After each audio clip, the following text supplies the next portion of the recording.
Abra comigo no livro de 1 Timóteo, capítulo 2. Nós vamos ler o versículo 5 e 6, que é o texto base dessa minha palestra de hoje. Diz assim: porquanto há um só Deus e um só mediador entre Deus e os homens, Cristo Jesus, homem, o qual a si mesmo se deu em resgate por todos, testemunho que se deve prestar em tempos oportunos. Amém? Pode se assentar. Senhor nosso Deus, nós te damos graças, ó Pai, por esse evento.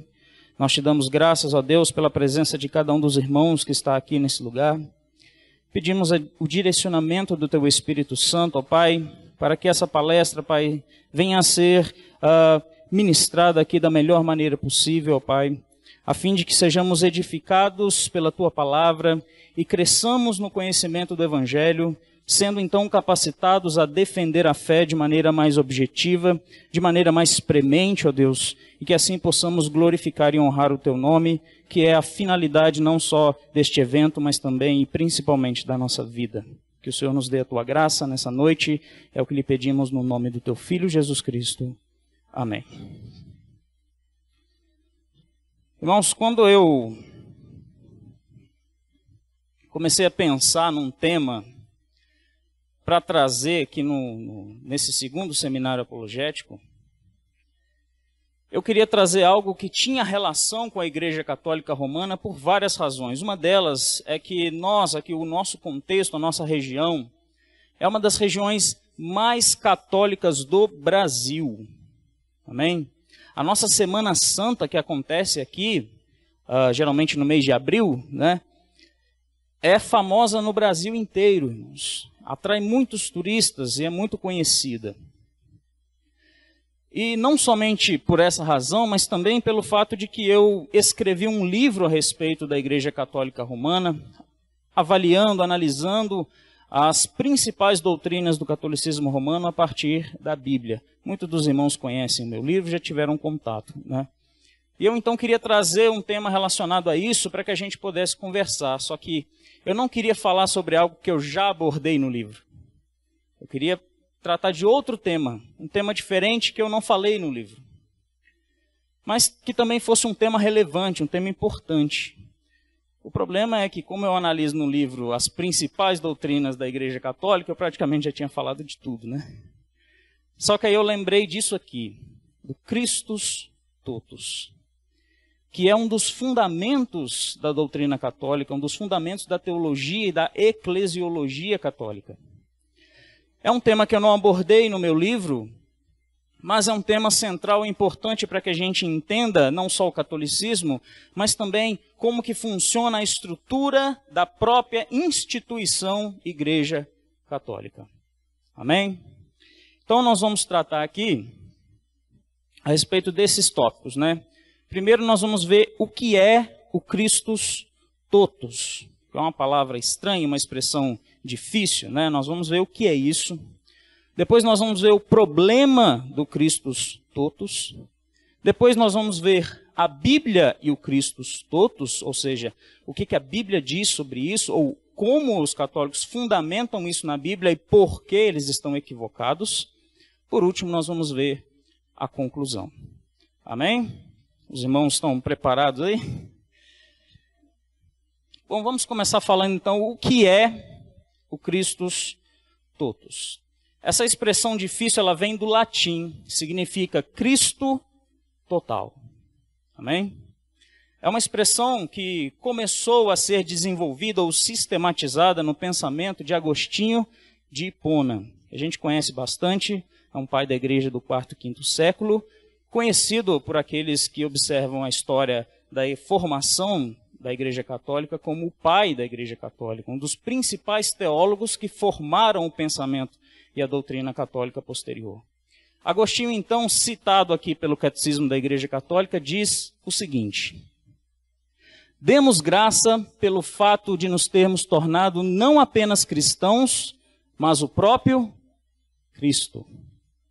Estais a compreender, irmãos, a graça que Deus nos fez, dando-nos Cristo por cabeça, admirai e alegrai-vos, nós tornamo-nos Cristo.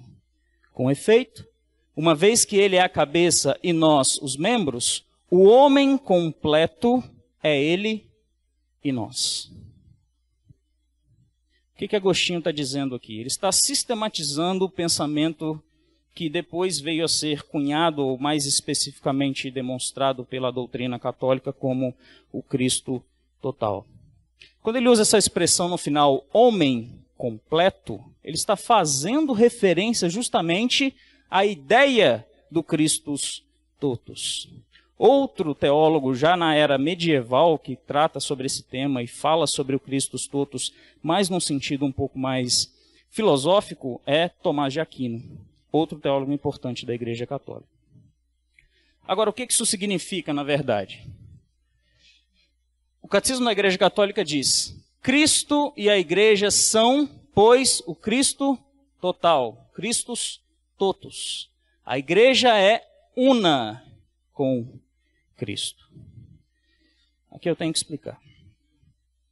O Cristo total é a ideia de que a Igreja Católica e Jesus Cristo estão de tal maneira unidos que eles formam apenas um todo. E esse todo é o Cristo total. Deu para entender? Quando nós estudamos a eclesiologia, especialmente a relação entre Cristo e a Igreja, nós estudamos aquela expressão paulina que é muito forte nas suas cartas e na sua teologia, que é a maneira com que Paulo entendia a relação entre a Igreja e o próprio Cristo. Ele usa uma expressão muito bonita, que é a expressão em Cristo. Vós que estáis em Cristo. A Igreja está em Cristo. Estar em Cristo significa estar em comunhão com Cristo. Estar em união com Cristo. Quando nós estudamos isso dentro da nossa teologia sistemática, nós entendemos que a relação entre Cristo e a Igreja é fundamentada ou baseada especialmente no pacto que nós temos com Ele. Esse pacto, essa aliança, ela foi formada na cruz. E nós celebramos e rememoramos essa aliança por meio da ceia, não é isso? Então a nossa união com Cristo, ela existe como um reflexo desse pacto. Ou seja, a nossa união com Cristo, ela existe porque ela é própria da aliança que nós temos com Ele. Isso é estar em comunhão com Cristo. Isso é estar em Cristo. Quando Paulo diz que se alguém está em Cristo, nova criatura é, a ideia do estar em Cristo significa fazer parte da aliança com Cristo. E como que funciona essa união que nós temos com Ele? Qual é o selo dessa aliança? Qual é o selo desse pacto? Alguns dizem que é o sábado, né? O selo é o Espírito Santo. É o Espírito Santo que manifesta a presença de Deus em nós e que faz com que nós estejamos em Cristo. Deu para entender a relação entre nós como igreja e Cristo? Nós aprendemos assim, mas na Igreja Católica não funciona assim. Na Igreja Católica, eles não entendem que a igreja está em comunhão com Cristo, ou que ela está em união com Cristo, mas que ela é o próprio Cristo. Isso é que o Christus totus significa. Deu para entender? Pelo menos um pouquinho? Então, palavras do Catecismo da Igreja Católica. Não significa estar em união com Cristo, segundo o Catecismo da Igreja Católica, não significa estar ao redor de Cristo, mas estar em Cristo. E no entendimento deles, estar em Cristo é fazer parte de Cristo, é ser uma parte integrante de Cristo. Então, unidade dentro do Christus totus possui sentido ontológico. Ontológico diz respeito ao seu próprio ser, sua própria existência. A igreja, a sua própria existência está de tal maneira unida com Cristo que ela não está somente em união ou comunhão, mas ela faz parte de quem Cristo é. Assim como Cristo faz parte daquilo que a igreja é. Então, sendo a igreja parte integrante de Cristo, ela é, o catecismo dizendo, o sacramento da salvação, o sinal e o instrumento da comunhão de Deus e dos homens. Essa ideia de sacramento da salvação é particularmente importante para nós. Nós vamos ver isso daqui a pouco, tá bom? Para a gente entender um pouco melhor. A imagem do Christus totus, quando eu falo imagem aqui, irmãos, e quando a gente está falando de igreja católica, a gente tem que explicar. Imagem aqui não é imagem de escultura. Tá? O que eu quis dizer com a imagem aqui é a ideia, o modelo, a forma de pensar que remete ao Christus totus dentro da igreja católica é baseada na expressão paulina do corpo de Cristo. Alguém já viu Paulo falando que a igreja é o corpo de Cristo? Amém? Só Paulo usa essa expressão na Bíblia. Somente Paulo se refere à igreja como corpo de Cristo. E a igreja católica, a partir dessa ideia, ela constrói essa visualização do que seria esse corpo de Cristo. Então está aqui a igreja, está aqui Jesus Cristo, que é a cabeça. Amém? Jesus é a cabeça. E está aqui a igreja católica, que é o corpo. O Christus totus é isso aqui. Ó. Deu para entender? Consegue perceber? Irmãos, todo mundo conhece um cardeal alemão chamado Joseph Ratzinger. Talvez você conheça ele por outro nome, Bento XVI. Conhece? Papa da Igreja Católica. Na época que ele ainda era cardeal, ele escreveu um documento chamado Dominus Iesus, que, embora ele era cardeal naquela época, né? Mas esse documento foi publicado e ele tem um aval, ele tem um endosso do então Papa, o polonês Karol Wojtyła, que é o João Paulo II. E esse documento é um documento que busca esforços de natureza ecumênica, como é boa parte dos esforços da Igreja Católica pós-Vaticano II, tem esse direcionamento ecumênico. Tanto é que uma das divisões que existe dentro do catolicismo existe por causa do Vaticano II. Né? Os católicos dizem que eles são tão unos, mas na verdade não são. Existem muitos cismas dentro da estrutura católica. Uma delas é por causa do Vaticano II, porque existe um grupo dentro da Igreja Católica que não vê como coerente com a doutrina católica os esforços ecumênicos que a Igreja tem, principalmente em relação aos protestantes.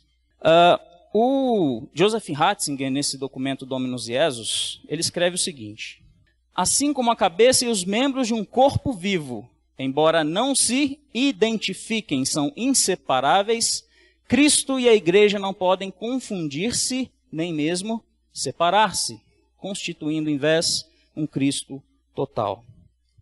Pensa na imagem de uma pessoa. Ela tem cabeça e tem o corpo, não é isso? Você consegue discernir o que é cabeça e o que é corpo, mas você não pode separá-los, senão a pessoa morre, né? Então a ideia da Igreja Católica é essa. Cristo é a cabeça, a Igreja Católica Apostólica Romana é o corpo. E embora o corpo não seja a cabeça e a cabeça não seja o corpo, eles estão tão intimamente ligados que eles formam um só. E não podem ser separados. Deu para entender a ideia? Amém, irmãos? Ratzinger diz o seguinte ainda nesse documento: como existe um só Cristo, também existe um só seu corpo e uma só sua esposa. Quem que é a esposa dele? A Igreja Católica e Apostólica. Está faltando uma palavrinha aí, né? Romana. Por que ele não pôs? Porque o documento é ecumênico. O próprio Ratzinger, nesse documento, ele vai dizer que, separado da Igreja Católica, existem dois tipos de comunidades eclesiais, que é como ele chama. Tem dois tipos. A primeira é um tipo de uma comunidade eclesial que está tão intimamente ligada à Igreja Católica, ou está separada, mas ela mantém um vínculo muito estreito com a Igreja Católica. Esse tipo de comunidade eclesial, como ela está com um vínculo muito estreito, ela é considerada pela Igreja Católica como igreja de fato. Embora falte a essas comunidades eclesiais, ou essas igrejas, a plena unidade com a Igreja Católica, qual que é o vínculo de unidade da Igreja Católica? O Papa. Então o Ratzinger está falando de quem? De igrejas ou de religiões que são católicas, em boa parte da sua doutrina, mas que não se submetem à figura do Papa. Então, por exemplo, a Igreja Ortodoxa Grega, que se separou da Igreja Católica na virada ali do primeiro para o segundo milênio, talvez a Igreja Anglicana possa se encaixar aí também nessa descrição. Ou seja, os católicos consideram essas igrejas como igrejas de fato, porque elas mantêm um vínculo estreito com a Igreja Católica, e esse vínculo é baseado em duas coisas. Eles mantêm uma estrutura referente à sucessão apostólica e também, e por causa disso, mantêm uma válida Eucaristia. Então, por causa disso, porque eles mantêm a sucessão apostólica de bispos, né, de padres, né, nesse sentido, e também porque eles mantêm uma válida Eucaristia, que na Igreja Católica uma Eucaristia válida só é válida porque ela é feita por quem é herdeiro do munus apostólico. Então, eu não posso celebrar uma Eucaristia porque eu não fui ordenado como um sucessor dos apóstolos, né? Mas existe um segundo grupo que ele chama de comunidades eclesiais que é importante para nós, que são aqueles que são cristãos, mas estão muito separados da Igreja Católica, que somos nós. Os evangélicos e protestantes estão incluídos aí. A Igreja Católica nos considera cristãos, mas não considera que somos igreja de fato. Por que ela considera que nós somos cristãos? Porque para a Igreja Católica, define se alguém é cristão ou não, é o batismo. Se a pessoa foi batizada em nome do Pai, do Filho e do Espírito Santo, é um cristão. Agora, se esse cristão está mais ou menos próximo dos meios plenos de salvação, que é a Igreja Católica, o Cristo total, o Christus totus, depende do quanto essa igreja se parece ou se une à ideia e à teologia católica. Deu para entender, irmãos? Imagina a figura de uma árvore. A Igreja Católica é o rio. As igrejas, né, a Igreja Ortodoxa Grega e outras desse tipo, de maior ou menor expressão, elas são árvores que estão plantadas um pouco distante desse rio, mas ainda conseguem captar a água desse rio que flui da Igreja Católica. Já os protestantes são aquelas árvores que estão lá no final, no meio do bosque, bem longe do rio. A Igreja Católica entende que nós, protestantes, quando pregamos a palavra de Deus, nós usamos a Bíblia, não é isso?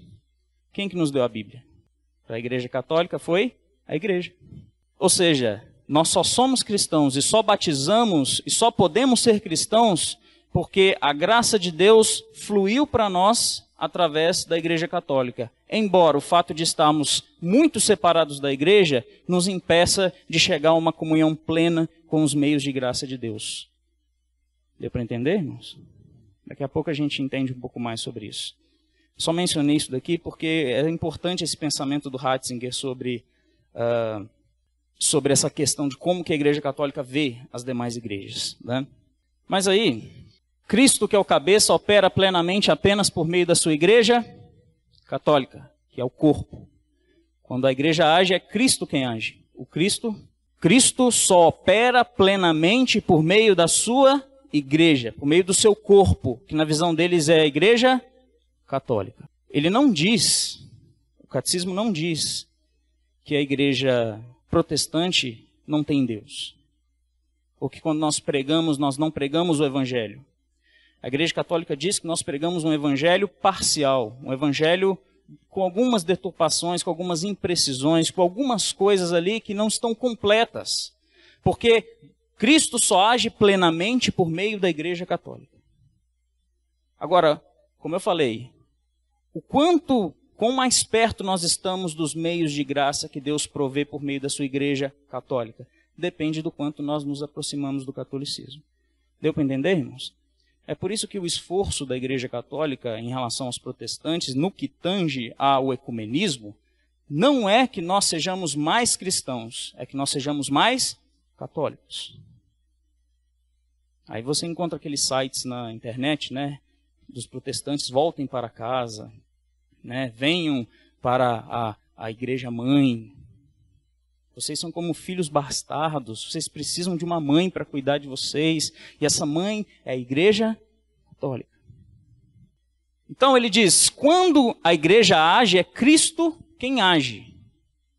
O que isso significa? Quando o padre vai lá batizar a criancinha, não é o padre que está batizando, é Cristo. Quando o padre celebra ali a Eucaristia, que é a ceia, né? Não é o padre que está fazendo, é Cristo. Deu para entender, irmãos? Então nós temos aqui verbo, corpo físico. Amém? Verbo, corpo físico. Alguns irmãos aqui já estudaram cristologia, né? Na Igreja Católica existe um axioma que é uma questão filosófica muito interessante, mas não é nosso tema hoje, mas só para a gente entender essa questão aqui, sobre o que realmente é literalmente o Christus totus, isso é importante para a gente aprender. Na Igreja Católica existe uma interdependência entre a graça e natureza. Eu explico. Graça diz respeito a tudo aquilo que pertence ao reino celestial. Deus, os anjos, o poder de Deus, a graça de Deus, a manifestação de Deus, o sobrenatural, tudo isso é reino celestial. A natureza é tudo aquilo que é do reino da criação. Tudo que existe aqui, que Deus criou, é do reino da natureza. E a Igreja Católica entende que Deus só manifesta a sua graça por meio de algum elemento do reino da criação. Quer um exemplo? Naamã. Todo mundo lembra de Naamã? Naamã era um general sírio que estava com lepra, foi até Israel em busca de cura e ele encontrou o profeta Eliseu. Não é isso? A cura é a graça, reino celestial. Só que para essa cura se manifestar na vida dele, ela precisa ser mediada por algo do reino natural, que foi o quê? O rio, não é isso?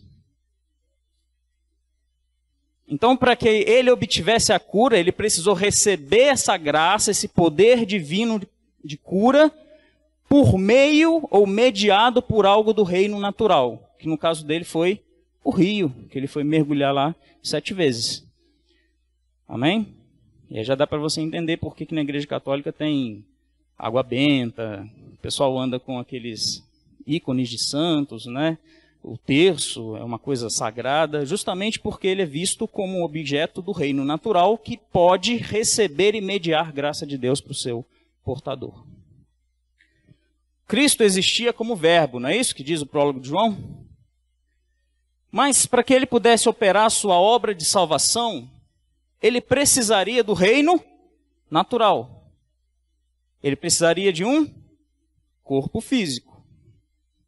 Amém? Então, quando ele nasce lá, ele é gerado por Maria, nós temos o verbo encarnado, que é o Jesus Cristo homem, o Jesus histórico que nós falamos, o Cristo histórico. Acompanhou até aqui? Só que Jesus, o que aconteceu com ele? Jesus foi morto, sepultado, no 3º dia ele ressuscitou. Quando ele ressuscita, tem uma última etapa da vida terrena de Jesus. Ele ascendeu ao céu. Então nós temos o Cristo ressurreto. Agora olha que coisa, né? Se ele agora é um Cristo ressurreto, ele ascendeu e está sentado à direita do Pai, ele já não é mais do reino natural, ele é do reino celestial. Ele é graça. Como que ele vai operar na terra? Ele precisa de um meio na natureza. E esse meio é a Igreja Católica. Deu para entender? Ou seja, existe uma correspondência entre o corpo físico de Jesus e a Igreja Católica. Quando o Verbo eterno se une com seu corpo físico, nós temos o Verbo encarnado. Quando Cristo está unido com a sua igreja, nós temos o Cristo total. Amém? Deu para entender? Então, Verbo encarnado, o Jesus histórico que andou, realizou milagres, ressuscitou os mortos, é equivalente ao Cristo total. Deu para entender? Então, para a Igreja Católica, Jesus não está no céu, assentado à direita de Deus. Jesus está na terra. Onde? Eu posso apontar para você no mapa as coordenadas. Cidade do Vaticano. Deu para entender? Talvez você está aí até agora pensando assim, tá, Rafael, eu entendi que Jesus e Cristo Cristo e a igreja estão unidos e eles formam um Cristo total. Mas qual é o problema desse negócio de Cristo total? Porque até agora você falou e tal, alguns irmãos eu já percebi que conseguiram perceber alguns problemas com essa ideia aqui, né? E na verdade tem vários problemas. Só que para apresentar esses problemas aqui para os irmãos, só para a gente ter uma ideia, eu trouxe um católico para falar sobre isso. Amém? Então eu vou deixar ele falar aqui, tem um vídeo curtinho aí, 5 minutinhos para os irmãos verem. E eu gosto desse vídeo, sabe por quê, irmãos? Porque nesse vídeo ele consegue resumir todos os problemas do Cristo total em um vídeo só. Em 5 minutos ele resume todos os problemas que isso tem teológicos para nós. E eu acredito que os irmãos com o vídeo vão conseguir perceber um pouco melhor. Amém? Vou passar o vídeo aqui, acho que não precisa apagar a luz, tá? Existe protestante humilde, mas não existe protestantismo humilde. O protestantismo é orgulhoso. O princípio protestante é orgulhoso, é soberbo. O princípio protestante é, eu não preciso de ninguém, eu vou para Deus direto. Isso é um orgulho, isso é uma soberba. E se Deus quer que você use os outros, as criaturas humanas frágeis, o que é que você faz, ô otário? Tá entendendo? Se você é protestante, seja humilde, mas saiba, a sua religião não é. A sua religião não é humilde. Porque você, não, eu vou direto para Deus. Eu não preciso de Maria, eu não preciso de padre, eu não preciso do Papa, eu não preciso da igreja, eu não preciso dos sacramentos, eu não preciso de ninguém. Puxa, super, uper, trans, ultra, mega power, né? Tu é o cara, meu! Tu é Deus! Entendeu? Tu é tudo! Não preciso de ninguém. Não, Padre Paulo, mas o senhor tem que entender que Jesus é o único mediador, está escrito na Bíblia, Jesus é o único mediador, Jesus é o único mediador, Jesus é o único mediador. E eles repetem, e eles babam, e eles bufam.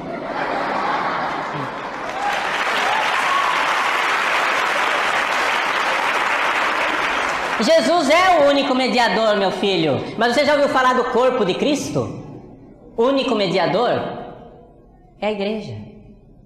O corpo de Cristo é a igreja, ele é o único mediador, é o Cristo, mas é o Cristo total. Não é só a cabeça. O único mediador é cabeça e membros. O único mediador é Jesus inteiro. A igreja, cabeça e membros. E por isso, quando um santo intercede, é o único Cristo quem está rezando.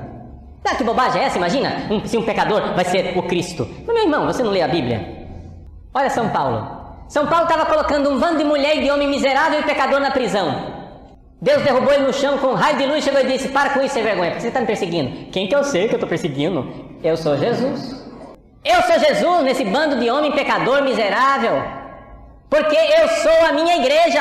E quem persegue a minha igreja persegue a mim. Por isso esse ódio que os protestantes têm contra a igreja não vai ficar de graça assim não. Quem é que tolera ser beijado na cabeça e apunhalado no coração? Ah, eu amo você, beijinho na cabeça e faca no bucho. Amam Jesus na cabeça, então eles têm todo um amor por Jesus cabeça. Ai, Jesus, você é lindo. Ai, Jesus é meu Senhor. Ai, Jesus maravilhoso. E enquanto isso, cospem na igreja, perseguem a igreja, falam mal de Maria Santíssima, que é membro da igreja, falam mal do Papa, que é membro da igreja, perseguem a igreja e fazem tudo. Como é possível amar Jesus desse jeito? Você só ama o pedaço que você escolhe? Cadê o cristianismo bíblico que vocês pregam? Meus irmãos, a Virgem Maria, como a igreja inteira, ela age na salvação do mundo, porque o Cristo total age para a salvação do mundo. Ele é o único Salvador, mas ele é vivo, ele não é uma ideia do passado, ele está vivo e está vivo na sua igreja hoje. E é por isso que essa igreja é perseguida e odiada. Esta igreja, este corpo de Cristo que é a igreja, é gerado por uma mulher, chama-se Maria. O corpo de Cristo não foi gerado por ela? O corpo de Cristo, que é a igreja, é gerado também por ela. Deu para ver aí quais são os problemas do Cristo totus? Tem 2 adendos interessantes que eu quero fazer sobre esse vídeo antes da gente retomar o assunto aqui. Como a gente viu aqui, como ele mesmo falou aí, né? A Igreja Católica se vê como parte integrante do próprio Cristo, não é isso? E aí ele diz que nós é que somos desumildes. A gente é que precisa de humildade. sendo que a Igreja Católica se considera o próprio Jesus. Outra coisa, quando ele fala lá, quando ele está brincando ali com o crente, né, que eu acho que ele não entende muito de protestantismo, né, porque eu não conheço nenhum protestante que diz que vai para Deus direto. Alguém conhece? Se não passar por Jesus, não chega em Deus. E ele está brincando com um protestante que diz isso e diz assim, né, tu é o cara, vocês ouviram isso? Ele diz, tu é Deus.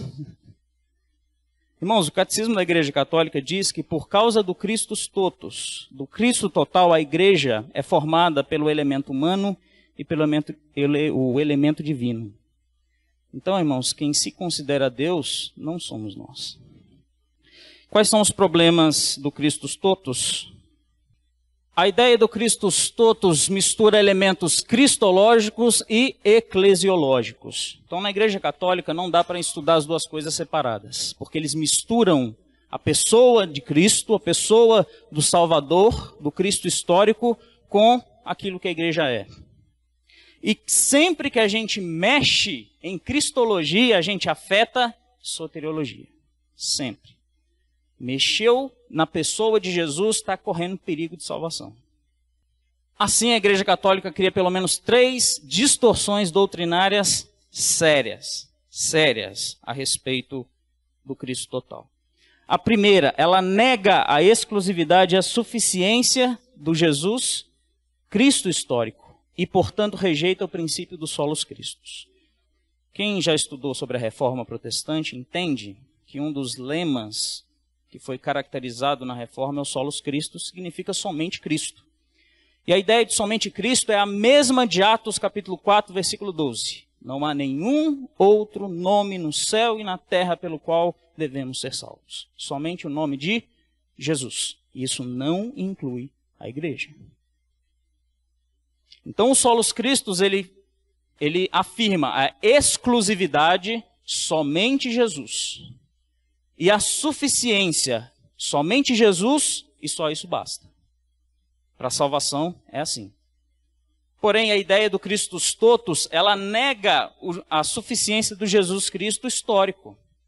Porque a salvação não é dada, hoje em dia, pelo Jesus Cristo histórico, que morreu, ressuscitou e está lá no céu. Para que a gente alcance essa salvação, nós precisamos da igreja. Então, não é exclusivamente Jesus, é Jesus e a igreja. Por isso que o Christus totus nega a exclusividade e a suficiência do Cristo histórico. Segundo problema, ela se apropria paradoxalmente das funções exclusivas de Cristo como mediador entre Deus e os homens. Se a gente precisa da igreja para ser salvo, a igreja é mediadora. Deu para entender, irmãos? A Igreja Católica se vê como mediadora da graça e da obra de salvação de Jesus. E por que é paradoxalmente? Porque a Igreja Católica entende que Jesus é o único mediador, mas a igreja também é mediador. Isso é um paradoxo. São duas sentenças que se contradizem, mas que no pensamento deles são verdadeiras ao mesmo tempo. E por último, assume exclusividade na ministração plena dos meios de graça, que são meios que foram dados para a igreja para justificação e santificação. Justificação na ideia católica é muito diferente daquela que nós temos, que nós estudamos, né, na escola dominical, nos cursos de teologia. Tá? Na Igreja Católica, justificação e santificação são coisas que se confundem. Ou seja, justificação não é pela fé, é pela fé e obras. Deu para entender? E a Igreja Católica entende que só ela possui os meios plenos para a justificação e nossa santificação. Por quê? Porque os sacramentos, na visão deles, é mediação de graça. O que isso significa? Que se nós não participamos da Eucaristia, a nossa ceia não tem significado e valor intrínseco. Não vale nada. Porque só a Igreja Católica possui meios de graça. Nós não temos. O pouco que nós temos não é, muitas vezes, suficiente. Deu para entender esses 3 problemas aqui? Nega os solos Cristos, se apropria da mediação de Jesus para si, e ainda diz que somente ela possui todas as condições, no sentido pleno, da vida cristã.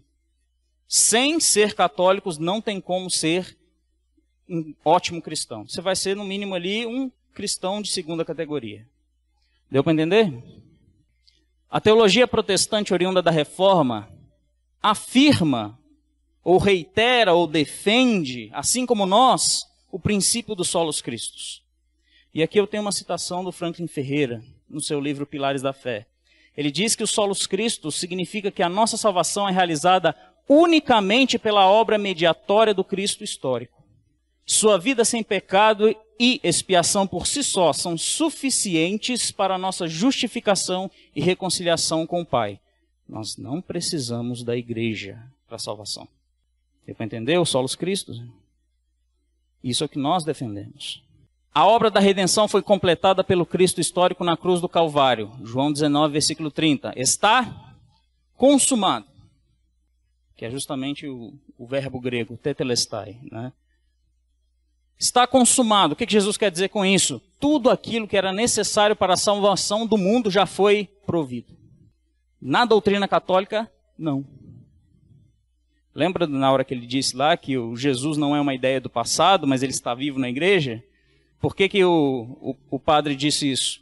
Porque na ideia do catolicismo romano, se Jesus morresse lá atrás e fosse para o céu e não tivesse o seu corpo na terra, que é a igreja católica, a salvação dele não iria servir.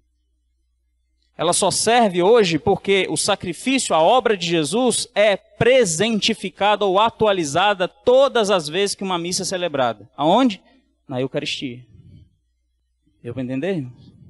Jesus proveu a obra de salvação. Só que essa obra precisa, no entendimento católico, ser sempre atualizada, sempre renovada, vamos dizer assim. E ela só pode ser renovada pela igreja. Só pode ser feita plenamente e corretamente por aqueles que foram ordenados pelo sacramento da ordem, que é o que os padres são ordenados por meio desse sacramento, os bispos, cardeais, arcebispos, todos eles. Então, o está consumado no protestantismo é suficiente para a nossa salvação, porque Cristo já proveu o sacrifício para nós.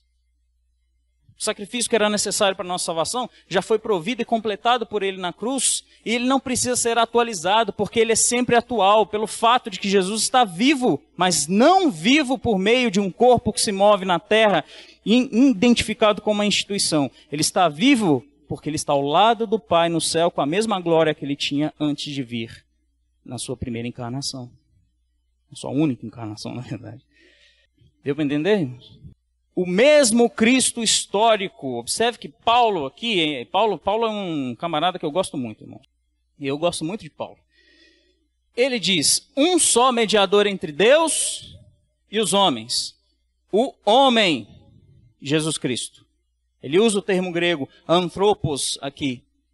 Para quê? Para indicar que o Cristo que media lá do céu é o homem. É o Cristo histórico. É o mesmo que viveu e realizou milagres e agora está ao lado de Deus. Ele é o único mediador, não o Cristo total. Jesus completou a sua obra de salvação e somente ele é o mediador dessa obra. Então, para que a gente seja salvo, nós só precisamos de Jesus. Quando os católicos pregam, eles não pregam Jesus. Eles não pregam sobre Jesus, porque Jesus só não é suficiente. Eles têm que levar um convite para que a pessoa pertença à igreja.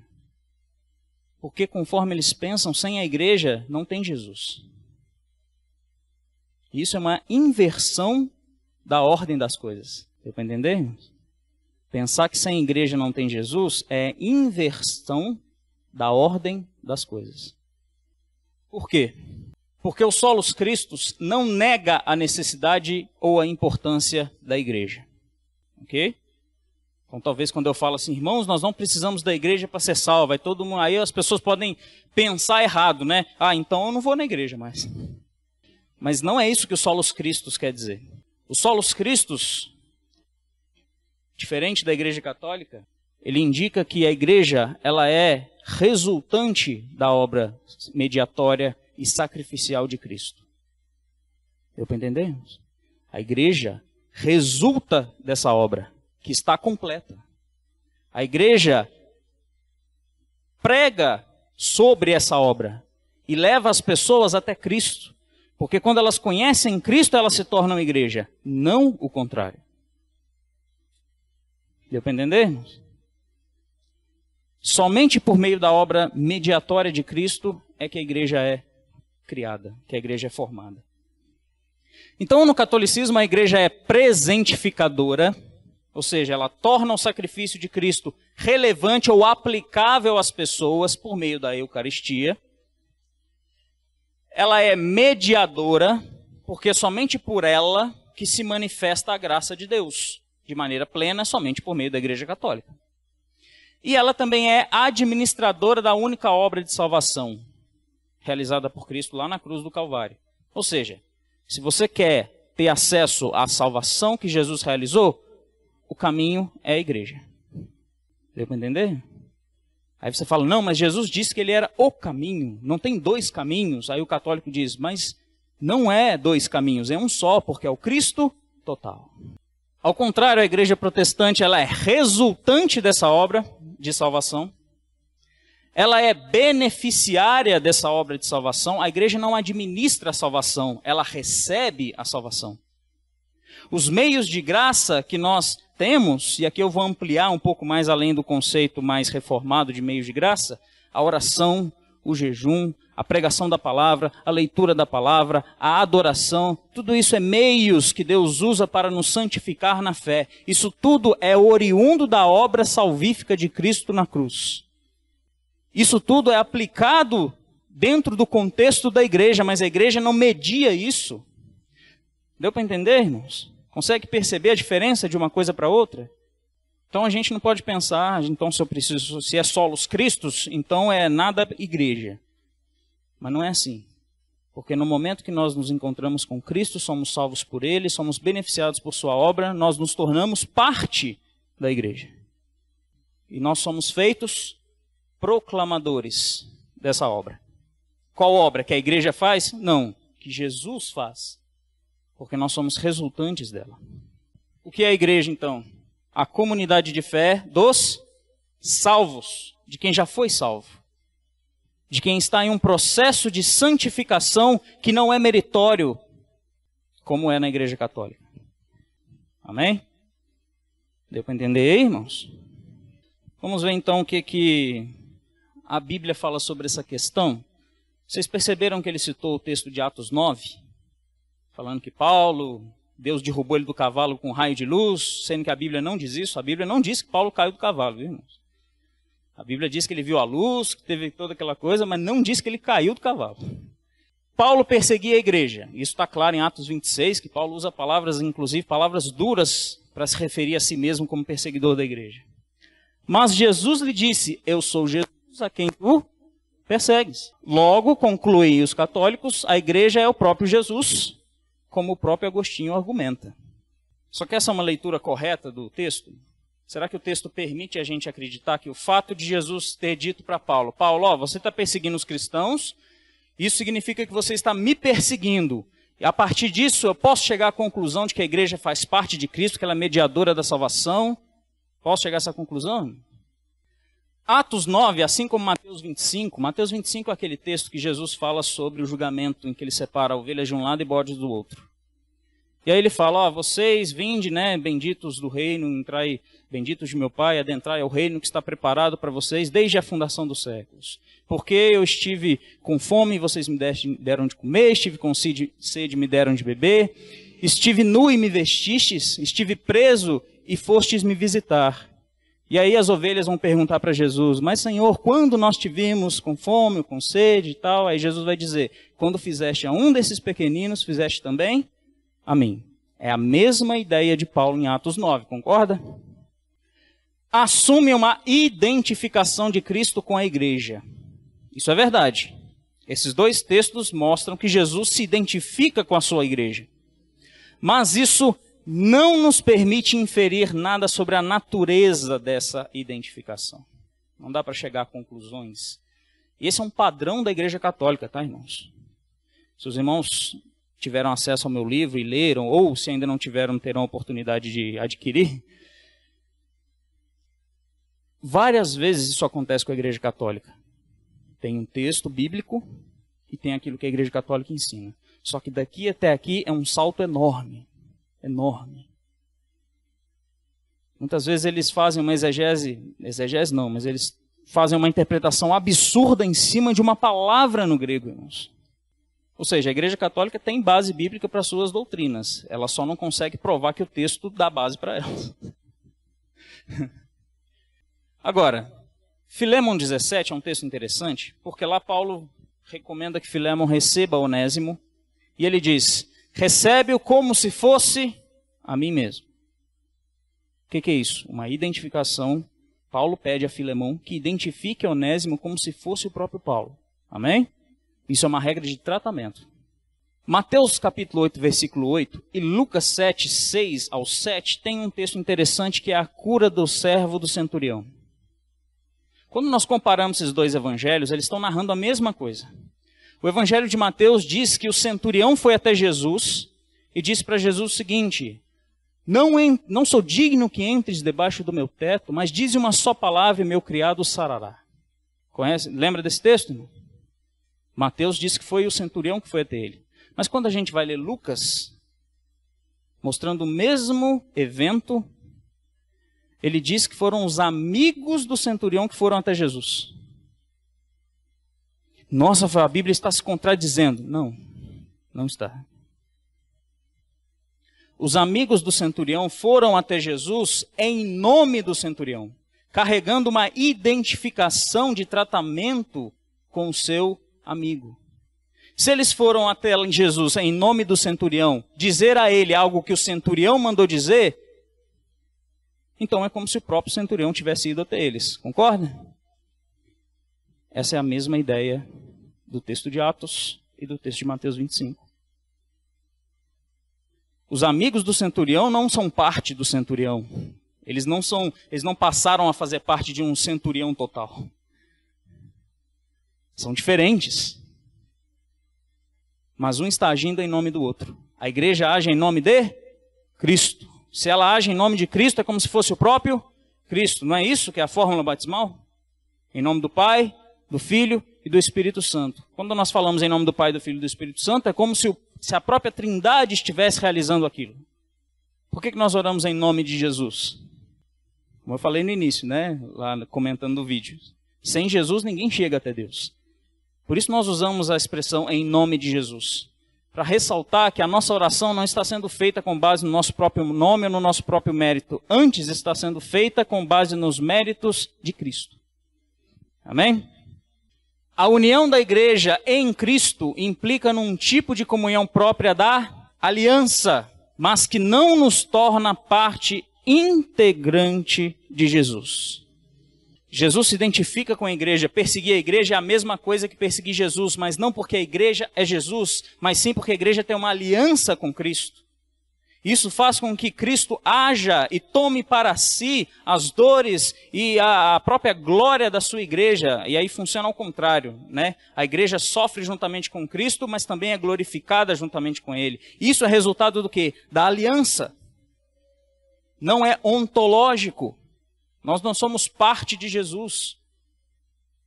Mas Jesus habita em nós por meio do Espírito Santo, não por meio da igreja.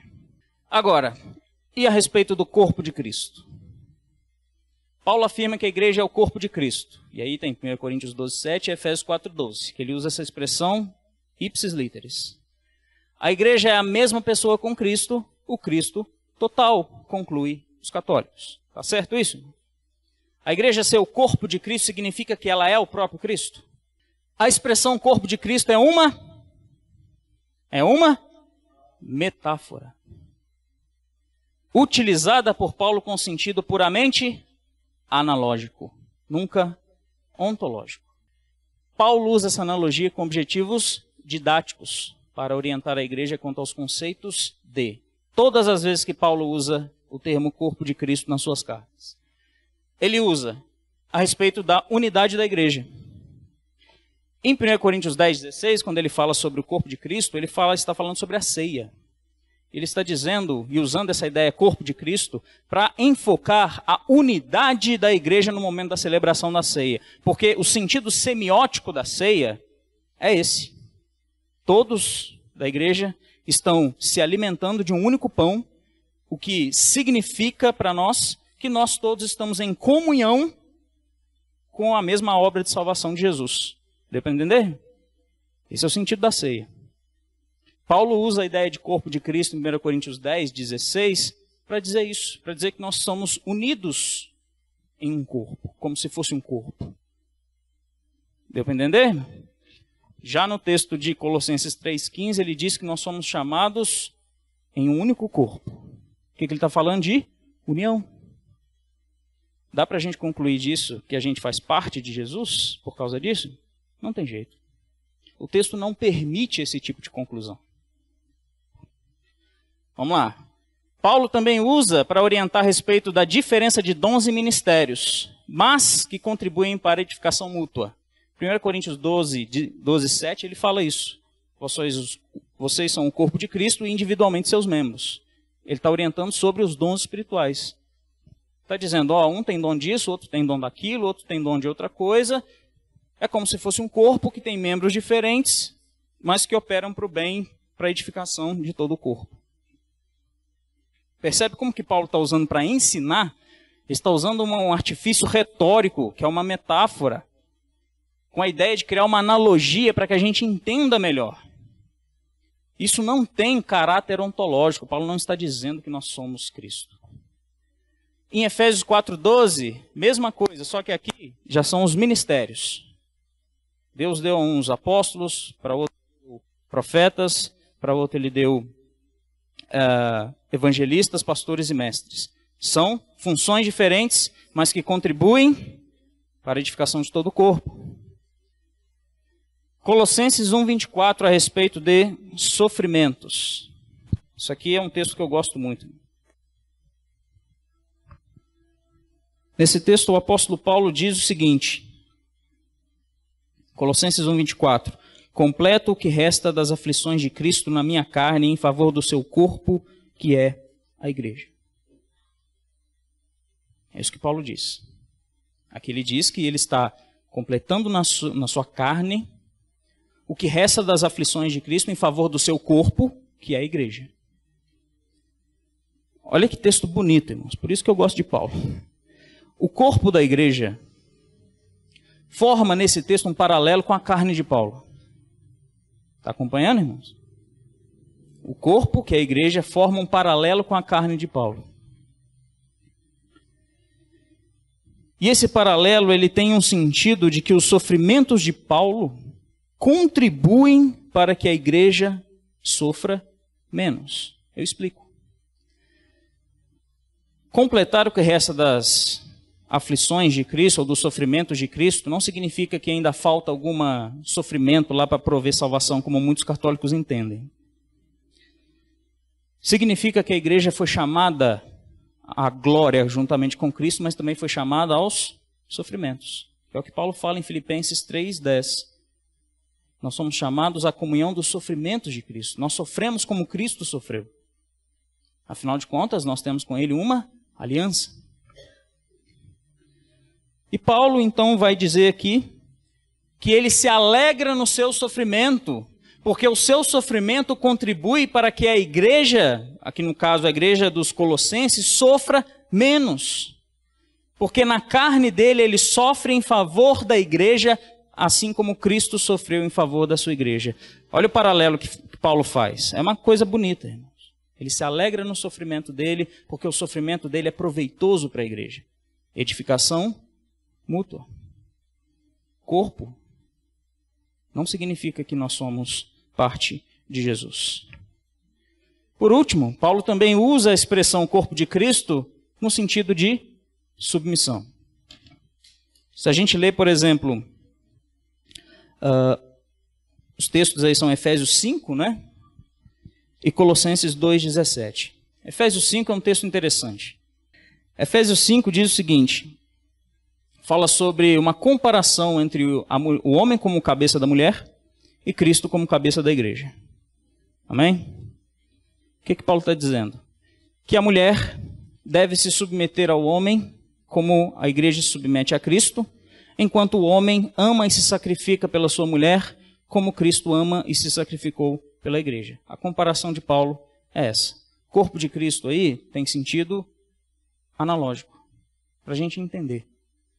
E por último, aí ele vai citar Colossenses 2:17, que ele vai citar alguns vamos dizer assim, falsos mestres que estavam chegando na igreja dos Colossenses, estavam obrigando eles a guardar dias, estavam obrigando eles a seguir alguns padrões de doutrinas e ideias, possivelmente judaicas. E Paulo diz, o corpo é de Cristo. O que ele quer dizer com isso? O corpo se submete somente a Cristo, não a esses falsos mestres. Vocês não têm que obedecê-los. Deu para entender, irmãos? Esses aqui são todos os textos que Paulo usa a expressão corpo de Cristo na Bíblia. Nenhum deles ensina a ideia do Christus totus. Nenhum. Conclusão, não existe essa ideia na Bíblia. Christus totus é uma invenção, ou eu diria, uma interpretação errada da Igreja Católica. Conclusão. A doutrina do Christus totus contradiz o ensino bíblico sistematizado no solos Christus, negando a exclusividade e a suficiência do Cristo histórico. Deu para entender, irmãos? Então, a ideia do Christus totus nega a exclusividade e a suficiência de Cristo. O Cristo total também distorce e se apropria da função mediadora que é exclusiva de Jesus. A Igreja Católica se vê como mediadora, o que nega aquilo que o próprio texto fala, né?